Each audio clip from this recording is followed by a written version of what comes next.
comes from it, who gives breath to the people upon it and spirit to those who walk in it. I am the Lord, I have called you in righteousness. I have taken you by the hand and kept you. I have given you as a covenant to the people, a light to the nations, to open the eyes that are blind, to prisoners from the dungeon, from the prison those who sit in darkness. I am the Lord, that is my name. My glory I give to no other, nor my praise to idols. See, the former things have come to pass, and new things I now declare. Before they spring forth, I tell you of them. The word of the Lord.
Luke 1, 5 through 25. There are three Zechariahs mentioned in the Bible. This guy wins the importance contest. He's the most well-known, the most significant in many ways. And, I said Luke. Did I say Matthew or Luke? Because it's Luke. I did. I mean, I could read Matthew, but then next week would be a mess. Done that before. Okay. I'm just going to read it. I'm going to read Luke 1, 5 through 25, and then we'll get into it. In the days of King Herod of Judea, there was a priest named Zechariah who belonged to the priestly order of Abijah. His wife was a descendant of Aaron, and her name was Elizabeth. Both of them were righteous before God, living blamelessly according to all the commandments and regulations of the Lord. But they had no children because Elizabeth was barren and both were getting on in years.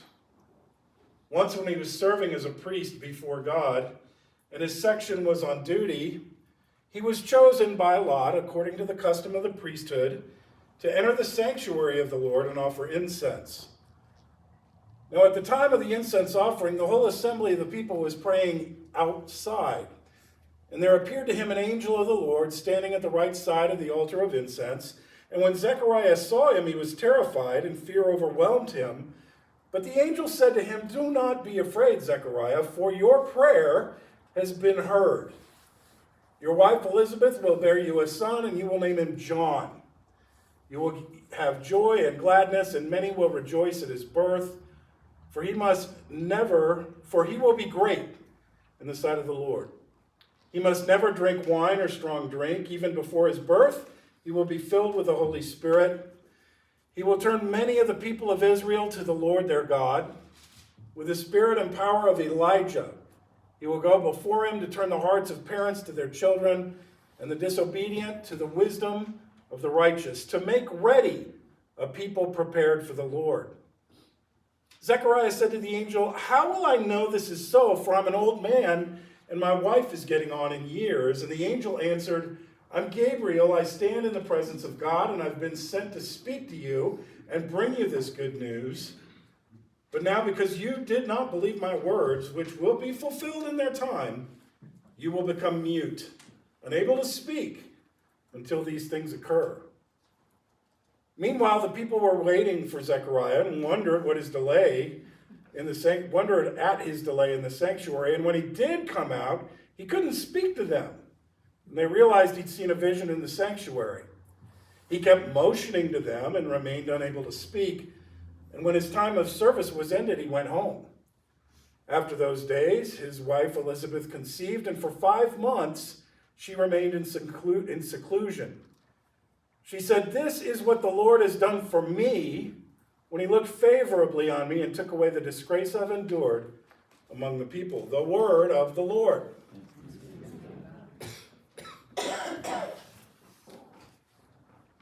Our focusing song today, 92. You can remain seated and just kind of focus and center on what message you may or may not be ready to receive today.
Last night while we slept, rebel forces rode into Damascus unimpeded and took out Bashir al-Assad's government. And Bashir al-Assad is a war criminal. He's killed and tortured his own people. He is in power only because Iran and Russia wanted him there. They like the stability that he brought. They don't care if he tortures and kills his own people. And in Iran's case, there was even a stack of motivations to be supportive of and even having troops within Syria. And I'll get to that in a minute. What we do need to be aware of is that this coalition of rebel forces that just took down this government, like the two supporters of Assad, Russia and Iran, have a lot on their mind right now. What might have given Russia a distraction so that they couldn't keep on top of things in Syria? They're involved in a war that's killed about 600,000 of them child-age bearing males from Russia that are gone. 600,000. That's just one estimate. Some are higher. What might be going on with Iran that Iran dropped the ball and wasn't paying attention and left Syria without protection? Anyone want to guess? Israel. To the point that Israel has been launching missiles into Syria to kill Iranian troops. And Iran just kind of went, that's enough. So they left, the Russians left. There's no protection for the guy they put in power. I think they call him the Butcher of Baghdad, right? No, that was Saddam Hussein. They call him, he's got a nickname though, and I can't remember what it is, it's bad. But Assad is a bad dude. Let me just say, you hope for change. 40% of the rebel forces that are moving into Syria to take control of it are from a branch of Al-Qaeda. So great, we got the change we wanted. Did we? We don't know. Well, wait a minute, because Iran has been really weakened by this. Russia is really weakened by this. There are two countries that stand to benefit greatly from this. One is, we've named it already, Israel, and the other is Saudi Arabia, who hates Iran to the point where they've been kind of doing a little Cold War thing for I don't even know how long, because they are different, for lack of a better word, sects or denominations of Islam, and they don't get along. So all of a sudden, we went to bed and we woke up, and Israel and Saudi Arabia are the power players in the Middle East. That's great. Well, is it? 15 of the 19 hijackers that went on the 9/11 mission were from. So we went to war with Iraq. Don't even get me started. It is convoluted. It is a mess. It's been a mess since how long? Ever. And there's one more illustration I wanted to add. I had to bring this up. You're going to see why in a minute. But that's happening right this second. And we do not know what it means yet. We don't know. Damascus is the capital city of Syria. Bashar is gone. We don't know where he is. He's disappeared. Damascus has between the population of Phoenix and Houston. It's bigger than Phoenix. It's smaller than Houston.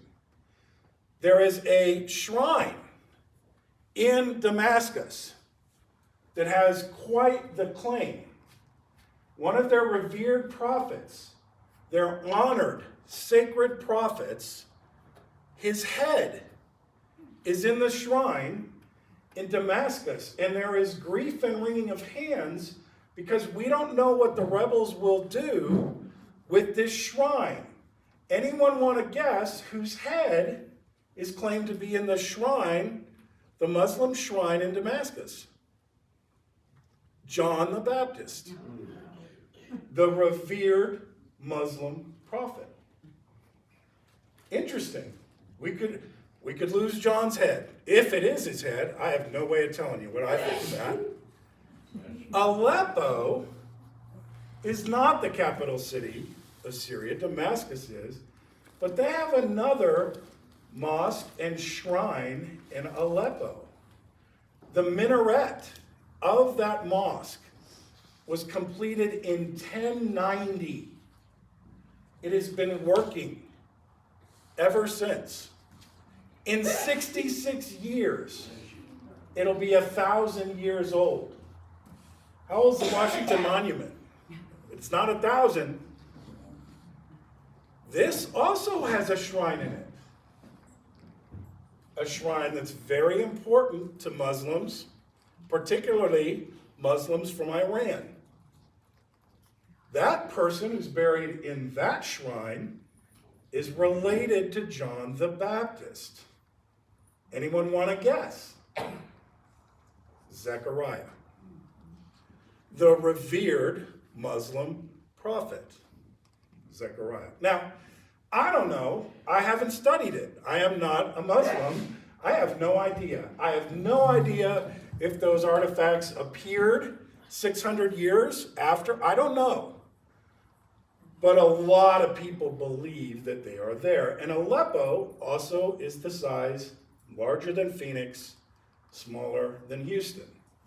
And we don't know what will happen to the supposed head of John the Baptist and the supposed body of his father Zechariah. We pray for change. We hope for change. We want the world to be better than it is. But does it always go like this? It does not. And I can't even begin to tell you what's going to happen in Syria. I have no idea. And I can't begin to tell you if John the Baptist and his father have been in those shrines. I haven't done the research, and I don't really feel motivated to do that research. Sorry. But Zechariah is a holy figure to, I think we can probably say, billions of people. And still, it's confusing to me because I think we get this story wrong. And it's, what I'm going to tell you, you don't have to believe. This is a Jeff thing. And you don't have to agree with me. But this is how I view things. I think we've misunderstood this story. And I was in 2 Bible studies this week, and I sat quietly, and I still think we misunderstand the story. So let me tell you the story from my point of view, and then you can decide if you kind of go back to the classical version or the version that I've told you. This dude, Zechariah, now I found references that said he was a high priest. And then I found others that said he was a priest in the line of Aaron, but not all priests in the line of Aaron were high priests. The high priests were chosen by Herod. So I don't know if he was a high priest or not, but I know he was part of Aaron's family. Luke makes a point to tell us that. So he's a descendant of Aaron's. He's part of this group that they draw the high priests from, and he's on duty. And they would essentially roll dice to find out who had to do what when they were on duty, and they alternated, week on, week off, week on, week off.